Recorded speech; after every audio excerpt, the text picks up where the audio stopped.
Hello everyone, LRon here with part 18 of my NGN Dark Souls run. So, as I said at the end of the previous video, these leeches in this vicinity of Blighttown is where we would normally go to farm large titanite shards.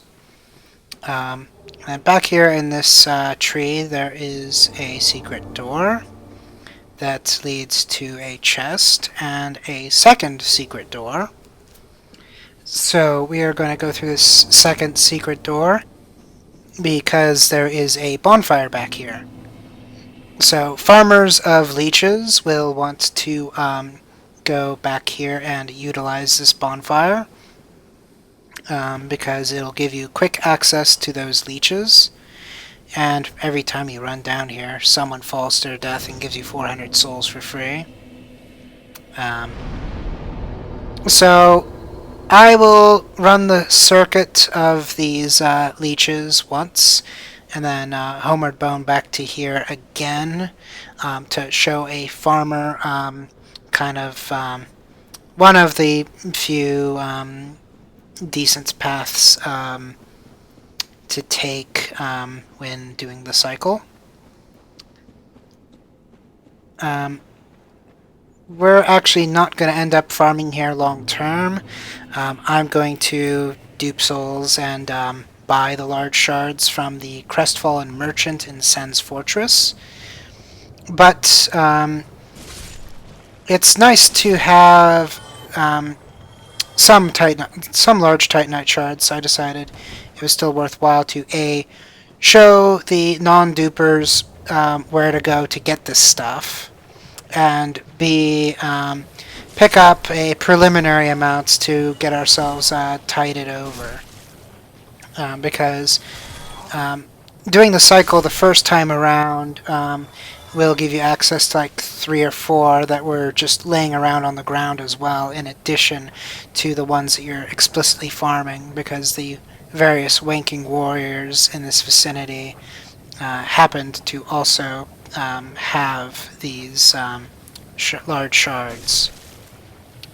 And these leeches are pretty straightforward, as you can see. We can kill them in one hit. Yeah, they could swarm us and that kind of stuff, so, as long as you manage it, should be fine. I think there's one more leech over here.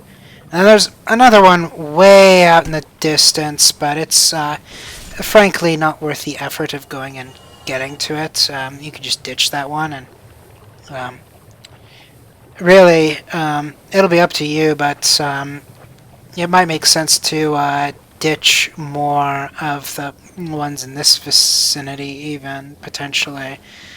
Basically just, I've never ran the numbers and figured out if there's an ideal track that makes it so that, the decrease in travel time between leeches is worth the decrease in kills per cycle.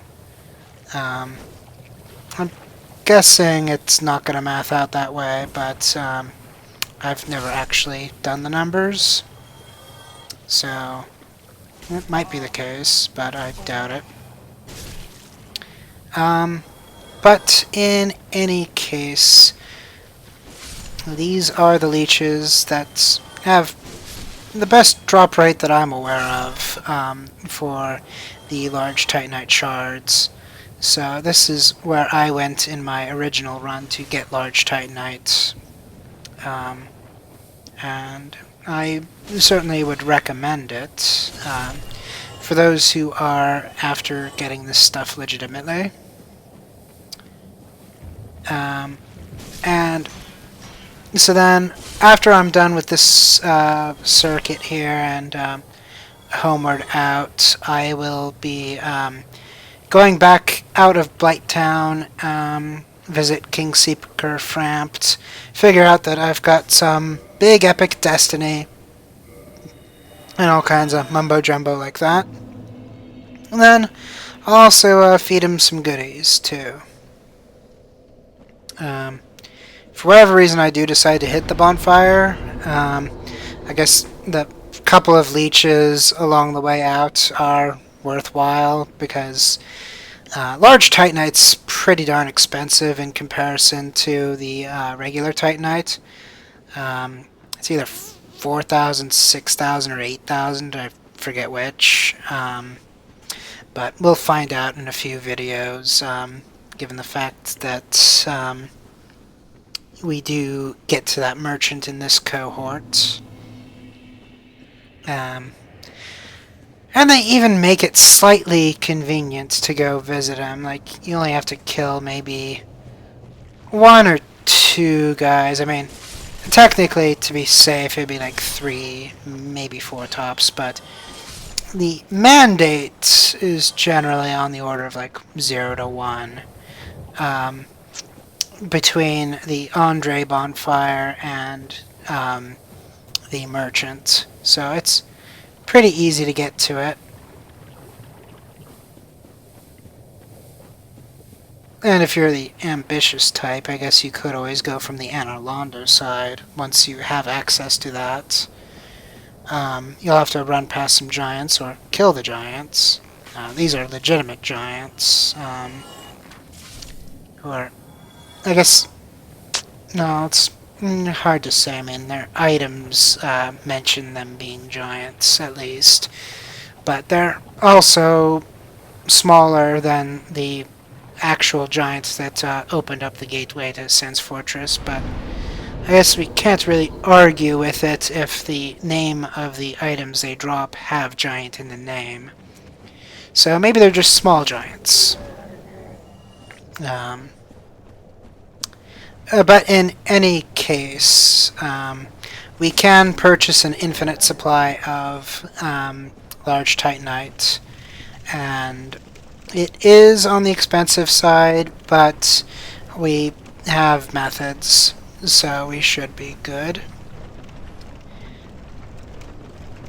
And interestingly enough, the way to get the shortcut to him is essentially, just past him. So you have to kind of visit him to even get the convenient shortcut anyways. So no matter what, you probably want to visit the Crestfallen Merchant, given his proximity to the key to the shortcut. So now we're making our way up out of Blight Town, and some mosquitoes are trying to catch us. But we won't be hearing any of that. Maybe we'll kill them for fun, but we can certainly outrun them. And they're doing that stupid thing where they're clipping onto the ground, so we can't actually fight them. So I decided screw them. They're not really a threat. So let's just get our way out of here. And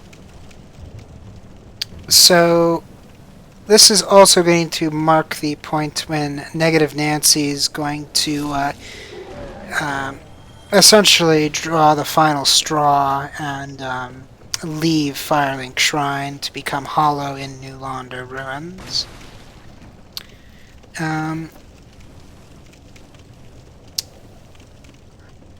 Yeah, a lot of people in this game seem to want to up and go hollow, depending on how the game progresses. I guess technically Negative Nancy will do it no matter what, given the fact that there's kind of no avoiding making Kingseeker Frampt present. But I guess if you wanted to keep that bastard alive, you could just refuse to talk to him. And so basically, once you ring both bells of awakening, just pretend he doesn't exist, and so he can't complain about the stench, which means he won't up and leave. But who cares? That's it for this video. I will see you next video. Good luck, have fun.